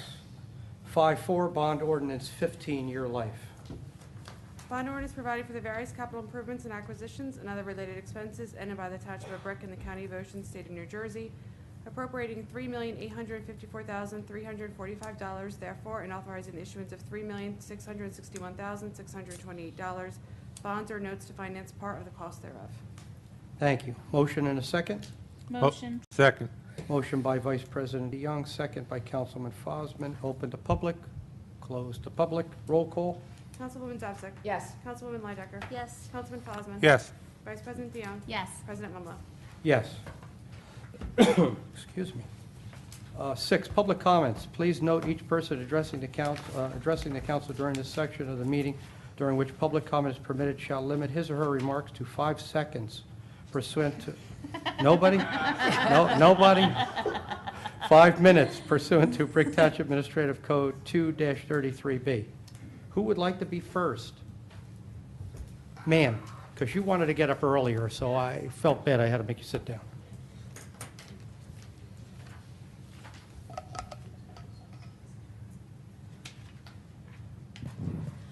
My name is Jennifer Adler. I've lived in Brick almost 40 years. I am a taxpayer. I have a son who is a proud member of the Brick Memorial Marching Mustangs. And I would like to thank you for your support of the marching band program.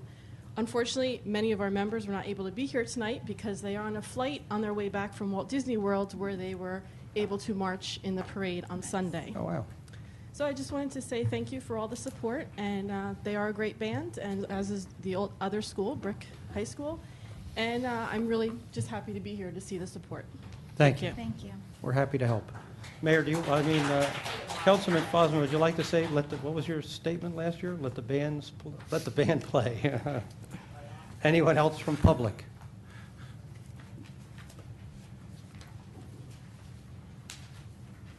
Got your letter a little late this week. Yeah.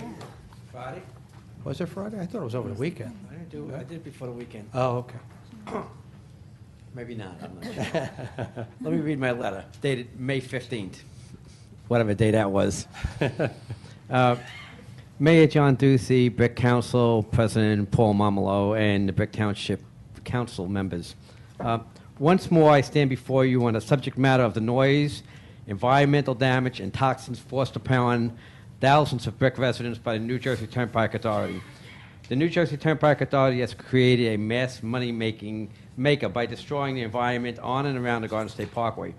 They have created project after project in order to keep their allies in financial heaven. Yes, we have heard from them saying they did it for safety, or did it for ease of commuters, or for ease of access to Atlantic City, or whatever reason this time could be. But if they are fooling themselves, they are not fooling the hundreds of thousands of residents of Ocean, Monmouth, and Atlantic counties. NJTA has been shown evidence that clearly shows how they are harming the living standards of almost every county resident. They have been shown evidence on how they are harming animal habitats, and they have been shown evidence that they are shortening the lifespans of thousands of seniors. All this means little to the NJTA commissioners and directors as long as they still have the backing of the governor, the power brokers, and the big profit construction executives. Eventually, this uncaring attitude will come back to those people associated with the NJTA. But for now, life must go on, and we, the middle and lower income residents of the state, will have to do our best to survive. The good news is, through the efforts of people like Michelle and Stephen, the illegality of the NJTA destruction has been brought to light of the people of the Brick Township, the county, and the state.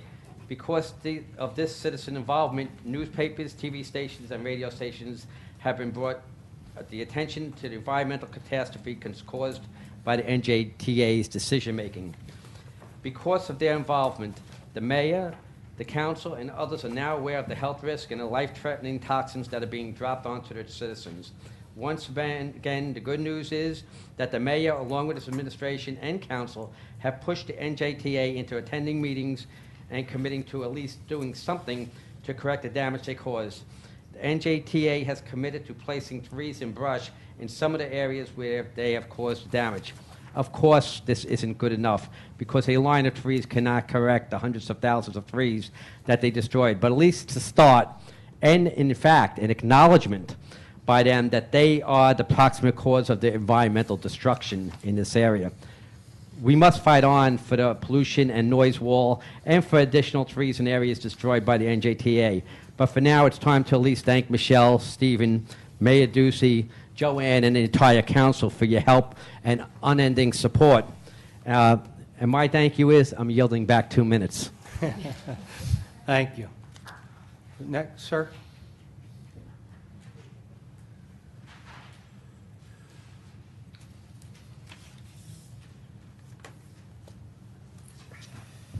Sam Foster, 108 Chico Drive. Just want to say that, remind everybody about Memorial Day coming up this weekend, and hope that everybody goes out to the parade, supports our troops. I know that it's been reported in the news media that we're losing a lot of our vets. There are so few of them now left from World War II specifically, but even fewer from World War I. There's only one veteran left from World War I, I believe it is, and with our foreign involvement in Afghanistan and Iraq, it's important that we show support for our troops, and I would hope that everybody would go out there.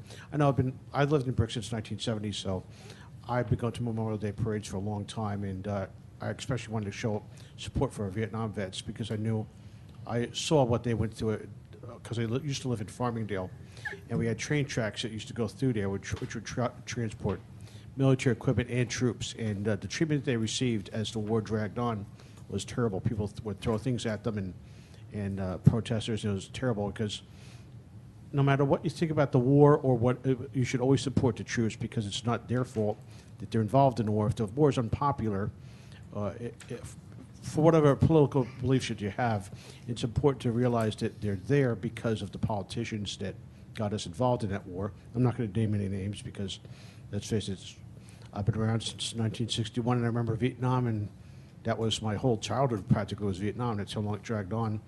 And it went on through Democrat and Republican administrations, but I would hope that everybody would go out and just show some report because as years go by, we're losing more and more of our troops.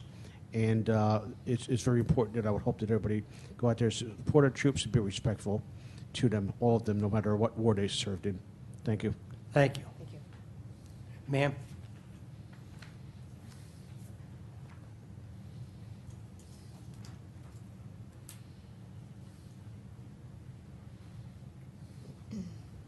And College in Greenbrier Boulevard, and I want to also commend Mr. Foster for his comments about our veterans.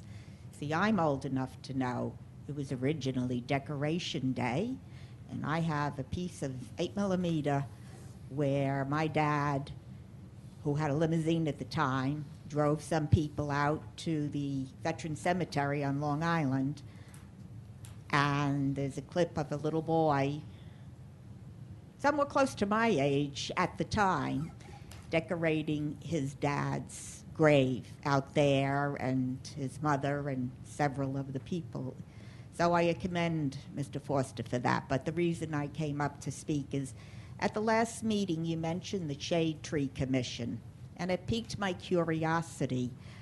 I think there was some type of presentation, but there was no mention of the members of the Shade Tree Commission. I'd like to know who they are.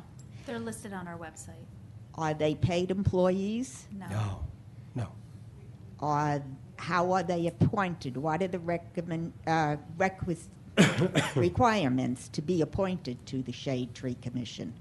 The mayor asked for resumes for anyone who was interested in serving in any of our boards, including the Environmental Commission and that, and Shade Tree. Oh, was it Shade Tree? Okay. Shade Tree. But for Shade Tree, it's basically the same for both. But for Shade Tree, we do also have an employee who serves as the secretary to that board who is paid a stipend for doing that. More, I'm interested in what requirements are there to be appointed to it? Do they have to know something about trees? For the shade tree, you need to have a rake to rake the leaves from when the leaves fall off the tree. And that's a the tree in your yard. commission. They don't have to know a thing about trees, what's good where. They show an Just- interest in the environment Yeah. and the trees and Oh. the beautification They're going to of the be on a township. commission. I think they should have some knowledge. And Oh, yeah, if you're well, just they do. appointing The types of people trees, who have what's- no knowledge They like actually I have. just. The people, and I only know 4 out of 5 of them. I apologize. Fifth person, it's not a slight, but it's Dorothy Laposa, Violet Lagrateria, Dolores Henry, and Suzanne Dyer. The fifth was a guy named Garrett Tony Iacono, and he wanted to be actually originally on the Environmental Commission, and we didn't have a spot open. Then somebody resigned from there, so he was the fifth member. We moved Tony over to that.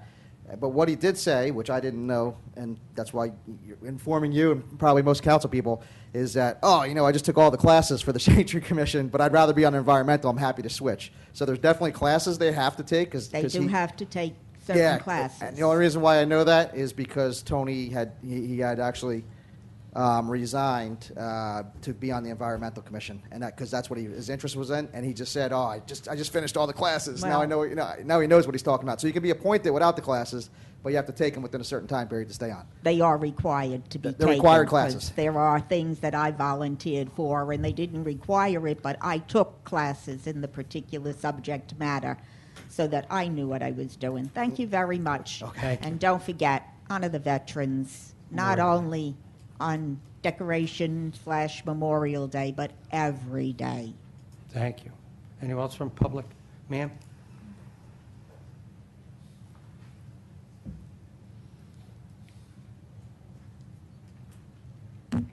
really hard to get up from sitting position when you get older. Anyway, good evening, everyone. Michelle from Evergreen Woods. I wanted to thank everyone for their help so far with this Parkway nightmare. I just wonder if Evergreen was studied for the best approach for the mitigation when they did it. It's almost as if they said, here are trees, go away. Because trees of themselves really won't do anything. They're merely cosmetic.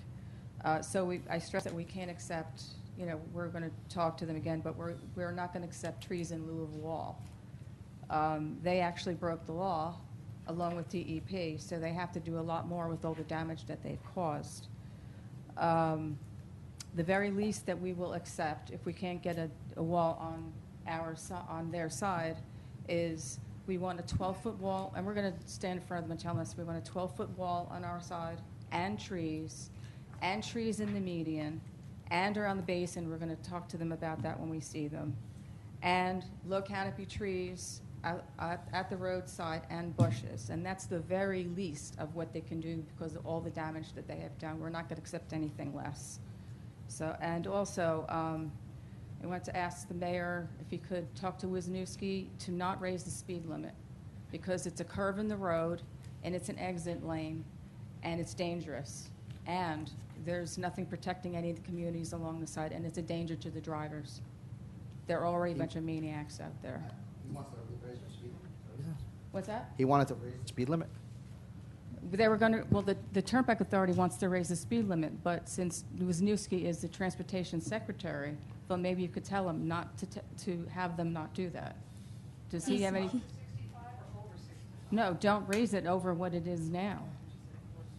They said when the construction is done, they wanted to raise it, which is going to make things worse. It's going to be very dangerous. It'll probably go back to the normal speed limit, I would What's that? It'll probably go back to the normal posted speed. Well, that's not I think the advisable. construction is 45 in some areas, depending on what they're doing. Well, I mean, they wanted to raise it back does. up to 65, and I don't really think that's warranted because there's a lot of communities there. I haven't heard and we that. have no but protection. I'll look. I'll ask. I haven't heard they wanted Okay, to raise it to all right, 65 that's all I'm because asking. it was supposed to be a safe corridor. And Wisniewski's the chairman of the transportation for the Right. assembly people. Right. So not okay. the commissioner of DOT is the Jamie Foxx person. Oh, okay, all right. Also, I actually got a call that was referred to me, Judy Gass, who's at the exit on Burn Tavern Road, where, exit 91 Burn Tavern. She's those two houses. Those are her two houses there when you get off the Parkway. She actually told me that they cut all the trees down there. They're going to put a basin in. I don't know if that has to do with DEP and those stupid basins or not. Nobody told her. I mean, she wasn't informed that all those trees were going to come down. So now what she's doing is she's wiping soot off of everything, and she has nothing protecting her. And when her grandchildren visit her, cars can plow right into her backyard, and there's nothing protecting her there.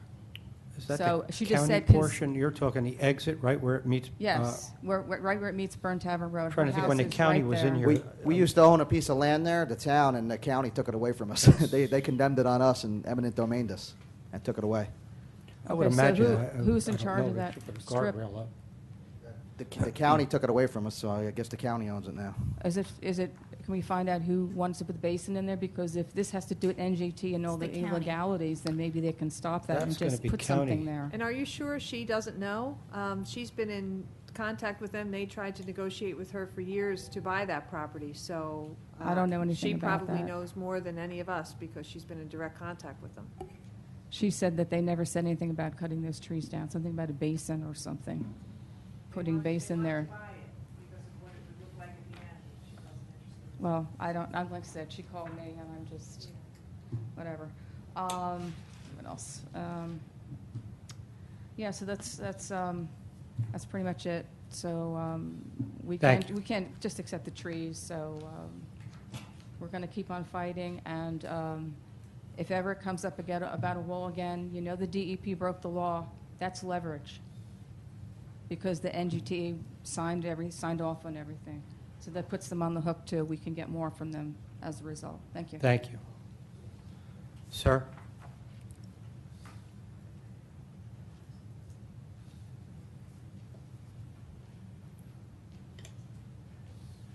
Victor Finnemore, 137 Queen Anne Road. With the parks that are being redone in Brick, I think is great. It's gonna be great for families, kids, and people. Are we looking into doing security with video surveillance cameras in the Yes. park systems? Definitely. Okay. Definitely, And we're as far looking as the into that. lighting, is that electrical? All the parks can be lit up?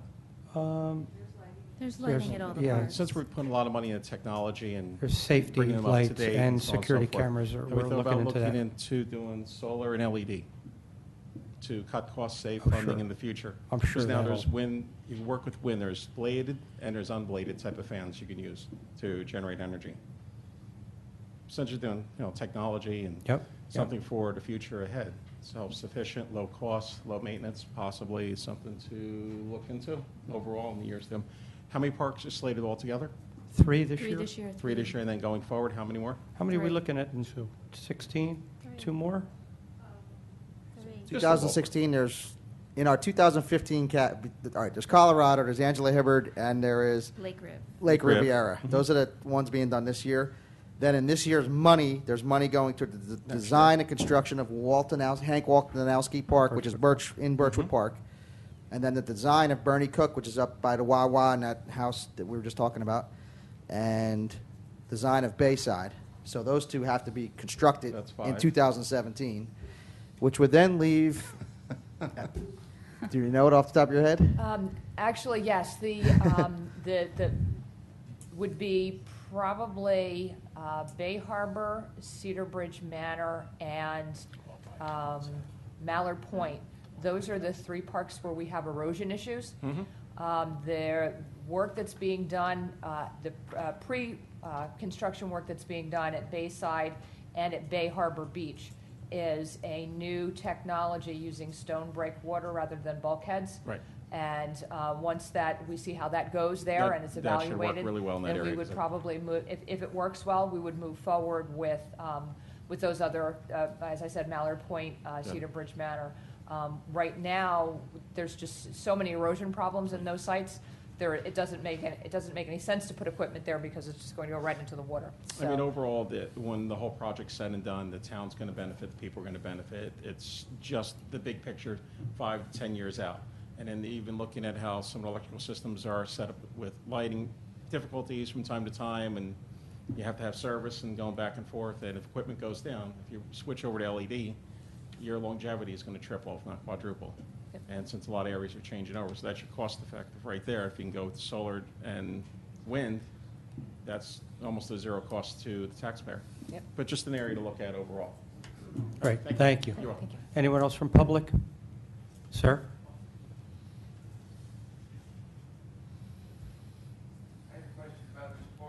Would you sure can. Come on up. Which park is that one? Angela Hibbard. Angela Hibbard, okay. I like the whole concept, especially the dog park. I see you took the baseball field away that nobody ever used anyway.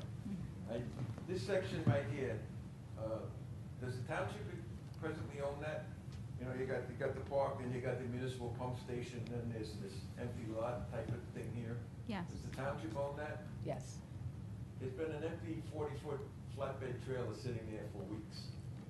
You know what that's about? No, but we'll look into that for sure. No. It's not township. I don't think our public works would have anything out there. No. But somebody- You're sure it's on the township property? That's not, well, it's right here. On that dog? Yeah. On the dog's back, right there. But I mean, there's a big pile of dirt there, and in the past, there's been other big vehicles. No, the dog was there. You sure it's dirt, the pile? That would be an awful big dog. Well, that is a big dog. That is a big dog. Not that big. Sometimes, but it wouldn't be for such a long period of time. But especially after Sandy, but even before Sandy happened, the township gives permission to certain trucks to be on some of our land because they're waiting to bring in one of those modular homes. There's all sorts of different storage reasons. But so when they ask us, it goes through a process, traffic safety and a number of other departments for the approval. I don't know if that's one of them. I have no idea, but. Without, let us know, and then we'll. You did let us know. We'll have code enforcement. Empty for weeks. There's nothing. Yeah, it doesn't sound like it's something we would give permission to. Yep. Thank you. Anyone else? Sir? If anybody in town sees something that's out of the ordinary, call us. That's the only way we're going to take care of it. our code enforcement officials aren't out in town patrolling like police officers because it just doesn't make cost sense. They're really complaint-based, so any complaints that come in, they go out and they investigate, and that's the way the code enforcement officials work in town. So if you see something out of the ordinary, be it long grass, bushes out of control, trees out of control, a truck that doesn't belong there, anything, please call us and let us know, and we'll get code enforcement out there. Thanks. Thank you, Mayor. George Scott, 16 Queen Anne. Meeting went well. I'm going to keep it very It's light. just nice. Wait till I've been nice on the public. Wait till I get to council. Well, then I'm They gonna don't come know. back. You know what? Well, sometimes you turn around and you preach to your kids and your grandchildren, but if you don't do the same things, you know, you kind of miss the boat. So I would go up and visit my son, and I'd say to my granddaughter, oh, did you say hello to your bus driver this morning? What's your bus driver's name? She'd say, geez, I really don't know. And I said, I'm embarrassed. How could you not know somebody that is taking you to school, from school? I don't want to hear that again. So next time I went, everybody knew their bus driver's name. With that said, we have a gentleman who collects garbage on our block. He's been doing it for 29 years. One of the nicest guys. I didn't know his name. We say hello. We exchange pleasantries. In the winter, you know, do you want a hot chocolate? In the summer, the nicest guy. Finally, he's leaving, and I talked to Glenn, and I said, do you know this gentleman? He said, well, you know, 29 years, he's on your route. His name is Fred Poppy. He is leaving after 29 years. One of the hardest workers, you know, whether it came to plowing snow or picking up garbage.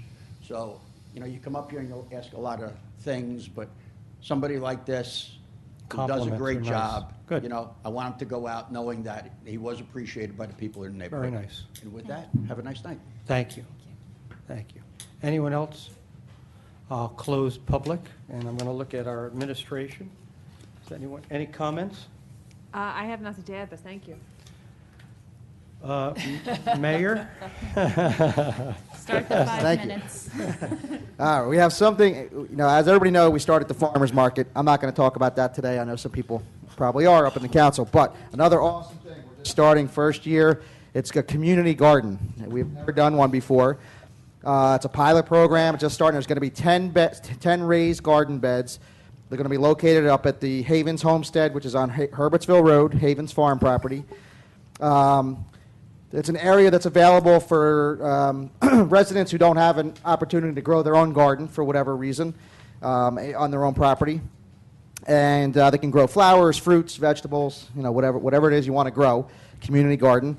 I want to thank the Brick Garden Club for its guidance in helping to develop the project and for, you know, its continued assistance as it goes. I'm sure they're going to be out there helping to water the plants and everything.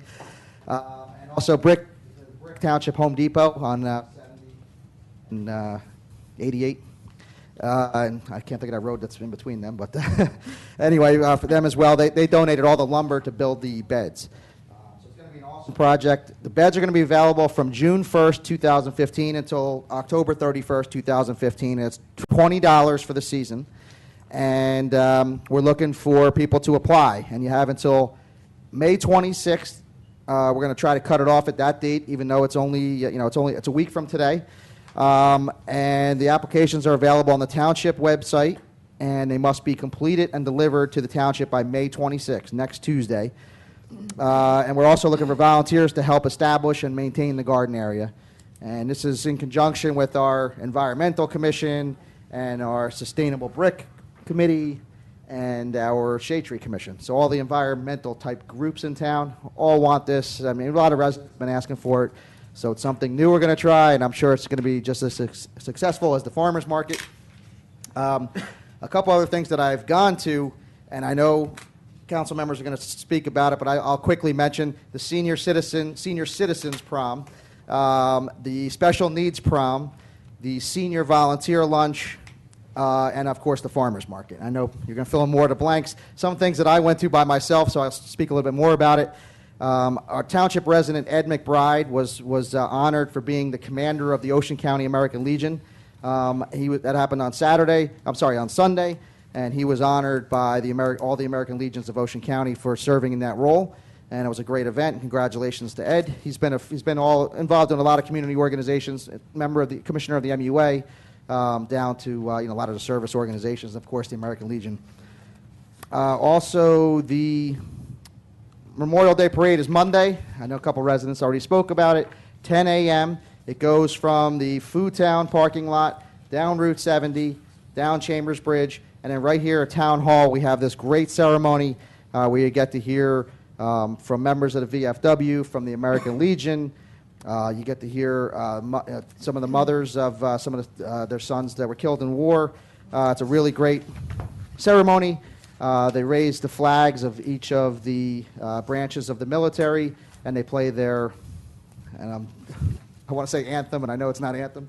I can't think of the proper word to say, but the song that goes along with, as they're raising the naval flag, they play the Navy song, Coast Guard, Armies, and so forth.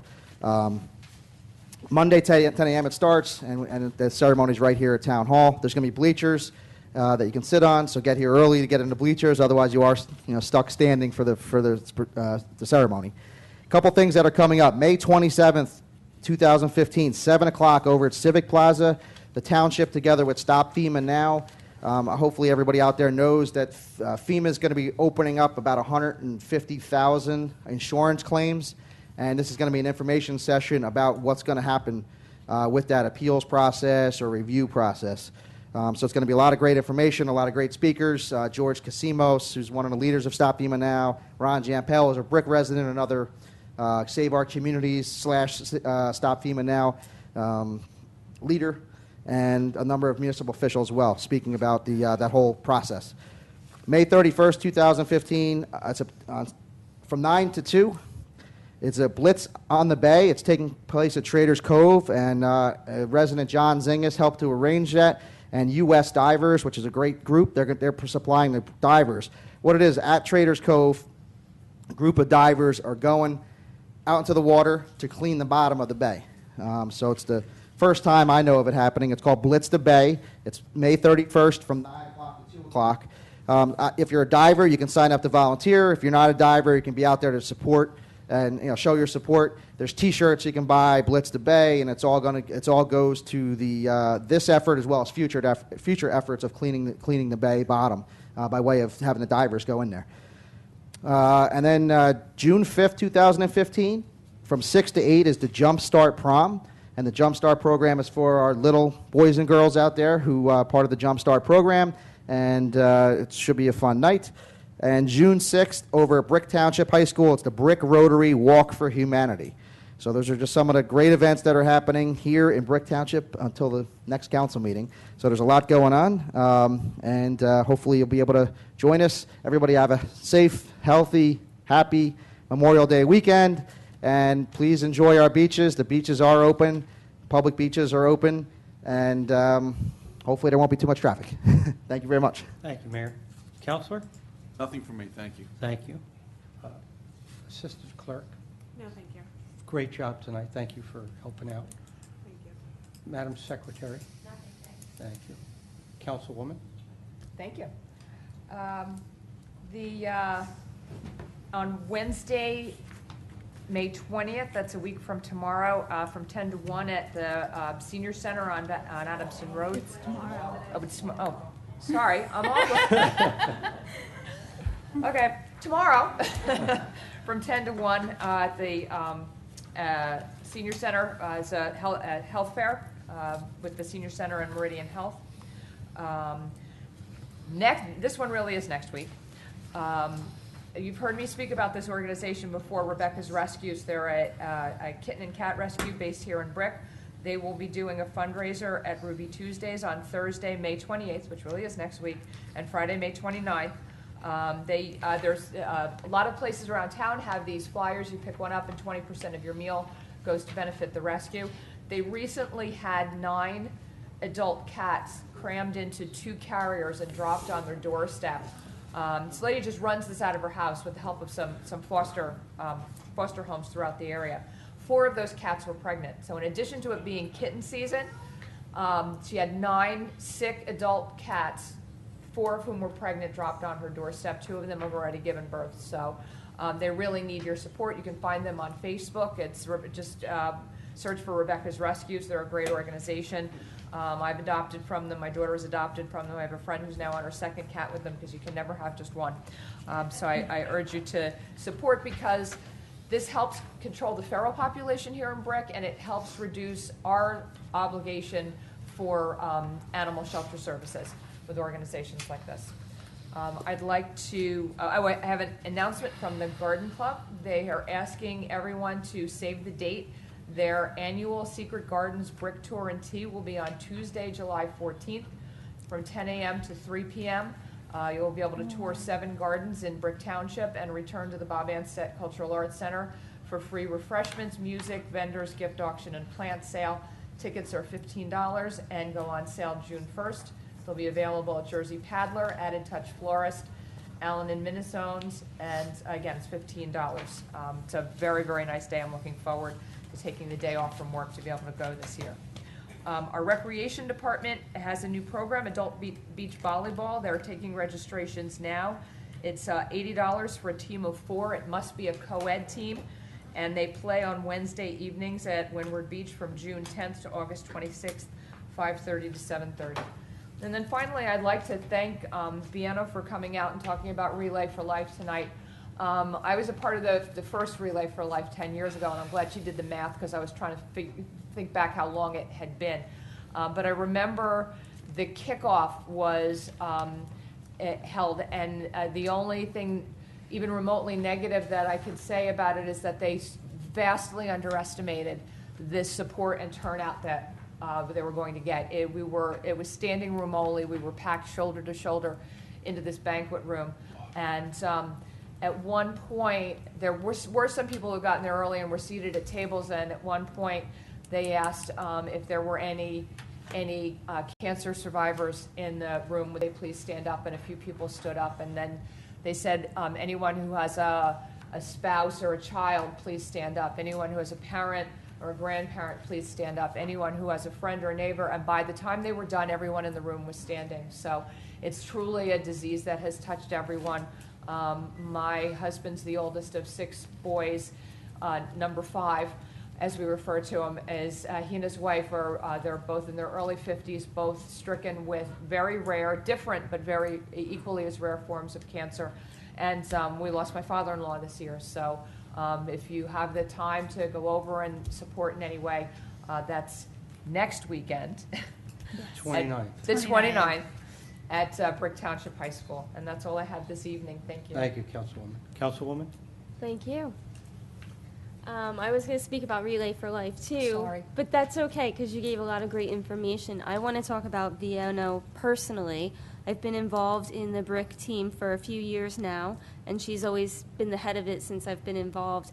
And she was the first person I met when I stepped up to volunteer for this event. And I want to tell her, even though we have our own Mayor's Miracles, great job on her behalf for organizing this, and 10 years. It's been a long time, over $1 million, very successful. And thank you to everyone for coming out, and thank you to all of our township employees and friends and families for making the Mayor's Miracles equally successful as well. There's a bake sale next week. I believe it's on Wednesday from 9 to 11 in that time frame, if I'm correct. So come on by. I'm donating some cupcakes. I hope they're tasty, because I'm not much of a baker, but I'll buy some to drop off too.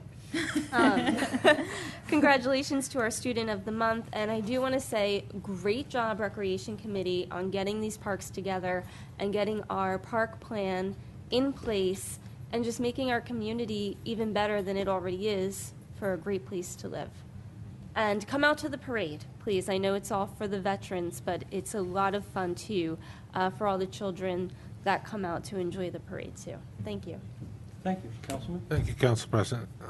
I'd just like to thank the Student of the Month and the Historic Preservation Award. And I'd just like to say for the bands, I'm glad that the practice schedule's there and everybody knows what times it is and when they're going to play.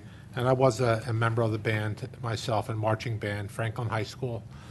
And I think that'll solve a lot.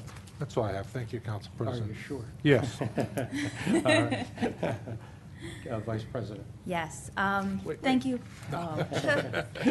Thank you, everybody, for coming out tonight. We do have 2 new buy and brick businesses. We have Maria's Hair and Nail Salon on Route 88, along with MeWe's Treats. MeWe's Treats is one of our vendors for our farmers market, and I'm surprised that, are you going to mention the farmers market? Okay. No. The farmers market is amazing. I was there last weekend, even when it was downpouring rain. People were still out there in their rain gear and their umbrellas, walking around and purchasing the goods. I know a lot of people are saying, where's the fruit, where's the vegetables? It's coming. It's May.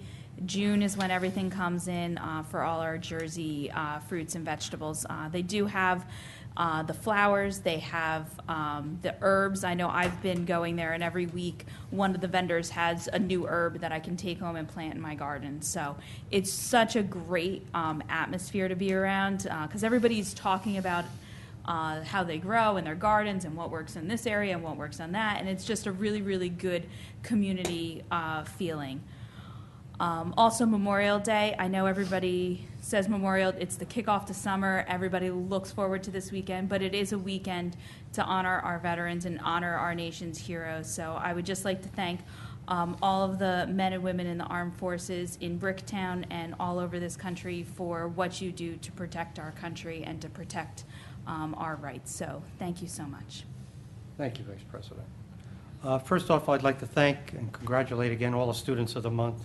Vienna for her presentation, The Relay of Life, and the mayor's Miracle Marchers do a great job. It should be a real good event. Recently, council members and myself went to the special needs prom and the senior prom. It was all the same night. Had a great time. The mayor is a mean dancer. I saw him dancing at the senior prom. So he's out there. He's cutting the rug. I recently went to the pump out boats inauguration kickoff meeting. So the pump-out boats are going to be available in the bays from Fridays through Mondays.